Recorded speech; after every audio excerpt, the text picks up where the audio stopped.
Welcome back to my weekly feel-good.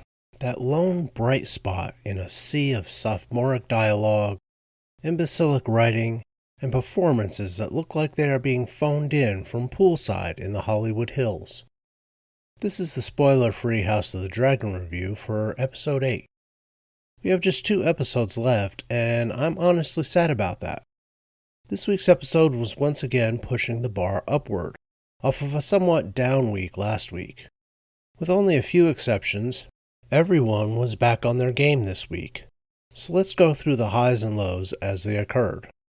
First off, I was so immediately pulled into the episode by the beginning scene that I actually forgot to start taking notes. You have never heard me say that about Rings of Power, and that is because there has yet to be a scene even a tenth as enthralling. I mentioned last week that Lord Corlys Velarion's brother was tiresome, and not exactly following his brother's program. Well, this week he throws the program out the damn window and starts scrawling his own. While the actor playing him is doing justice to the part is that of someone who thinks he is smarter than he is. Oh, and he is up on a horse so high he needs oxygen tanks to breathe. The first scene was well done, and even Eve Best forgot to be annoying. Then we go to a scene that had me intrigued but vastly confused, until it was almost over. Prince Daemon? Cat burglar? You know what? I would probably watch that show too, especially if Matt Smith was still playing Prince Daemon. At the end of the scene, he gets a message that kicks off the sequence of events that is the focus of the show. And once again, it brings to the fore the stupidity of race-swapping the Valerians. I know, I keep harping on this, but the writers keep making it an issue. The storyline that is a major component of the overall plot of the show is made less... I hate to keep using the word intriguing, but it fits. Were the Valerians not race-swapped, this storyline would actually be fascinating. As it is, you wonder why this is even a question. Rhaenyra's kids with Laenor look nothing like Daemon's kids with Laena. Ipso facto, they ain't Laenor's kids. With the white Laenor, the question is much more muddied, and thus the questioning of their legitimacy that has been going on for 3 episodes now is less of a no duh and more of a maybe. The next point was the very next scene. At this point, I'm thinking Viserys was cursed, unless it was something more sinister. The makeup department should be hearing from several awards shows for the job they have done with him, by the way, and that was taken up a disgusting notch this week. It was outstanding and vomitous at the same time. Well done, ladies and gents. Well done. Then we get a look into Alicent's little family and the way it has progressed over the last 6 years. Oh, did I forget the 6-year time jump this week? Yeah, and we get a few new actors to play the royal cousins as well. It's a bit of a mixed bag. Alicent's younger son turned into an interesting character, if a little unrealistic, and I will touch on that in a second. The actor, Ewan Mitchell, however, looks like he is thoroughly enjoying himself. If they looked a little more alike, I would swear Daemon was Prince Aemon's father. If I were not paying attention, I would swear he was the older brother given how Aegon behaves. Once again, so not king material is Aegon. In fact, he is so often not king material, they have a kit ready for when he behaves the way he does. Then we have Alicent. 6 years has not helped the fact that older Alicent is not a smart woman, and she is a terrible mother. She has raised a couple of real pieces of work in her sons, and last episode made her daughter look like the Jane Goodall of insects, while her brothers looked on in disgust and embarrassment. She is not much better on the queen front, as she and her father seem to have kept up the weak policies of Viserys. Makes me wonder if Otto Hightower is as smart as they made him out to be in the first 7 episodes, because a smart, strong ruler would have taken care of the problem that has apparently cropped up again instead of letting it continue to be a nuisance. Rhaenyra's sons are also older, with new actors to play them. They were one of the 2 Sour Patches in an otherwise excellent episode. Last episode should have taught them that their cousin was more than a little off. So they wind up back at King's Landing this week for the main plot line. And what do they do while Mom and Dad are off seeing sick Grandpa? Run off by themselves in the same place their cousins live? Considering what happened at the end of last episode, and what Grandma Alicent wanted to do, even if Rhaenyra didn't have them under armed guard, they should be smart enough to stick close to Mom and Dad, or at least near some adults who can use a weapon or three that they trust. And it was when they were off exploring that the other Sour Patch presented itself.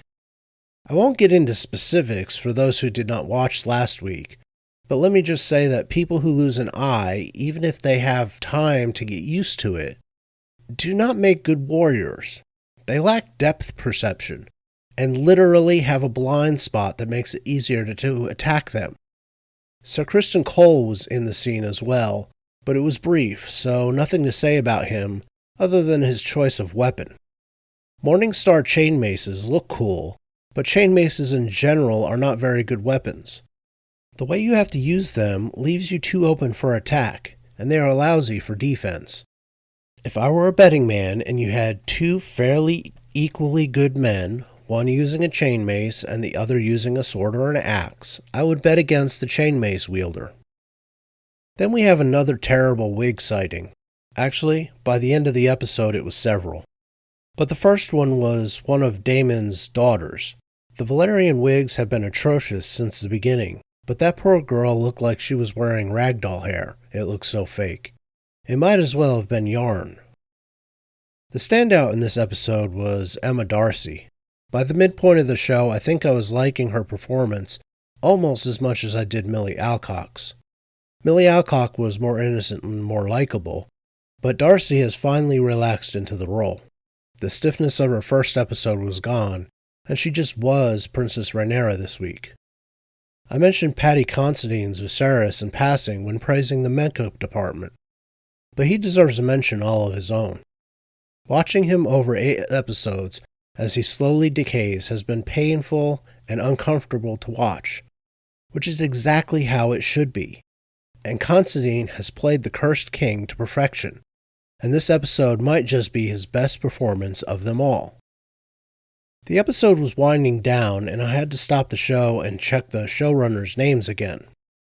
I heard that they had been attached to a cancelled Conan the Barbarian series, but that Jennifer Salke was brought in after the previous head of Amazon Studios was Me Too'd, and she did not want so much toxic masculinity in their content.